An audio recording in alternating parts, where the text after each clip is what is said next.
बिस्मिल्लाहिर्रहमानिर्रहीम। मुस्नद अहमद बिन हम्बल की अहदीस मुबारक है।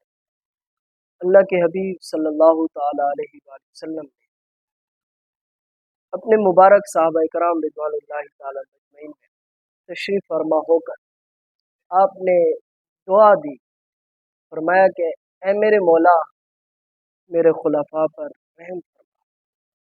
तो सहाबा इकराम रिज़वानुल्लाहि ताला अजमईन जो वहाँ तशरीफ़ फरमा थे, उन्होंने अर्ज़ की, ए अल्लाह के हबीब सल्लल्लाहु अलैहि वसल्लम, ये आपके खुलफा जो हैं वो ये कौन से लोग हैं? तो अल्लाह के हबीब सल्लल्लाहु अलैहि वसल्लम ने फरमाया, मेरे खुलफा वो लोग हैं जो मेरी अहदीस मुबारका दूसरों तक मुंतकिल करते हैं या मेरी अहदीस मुबारका दूसरों तक पहुंचाते हैं। सुभान अल्लाह, क्या शान है मेरे आका व मौला सल्लल्लाहु अलैहि वसल्लम।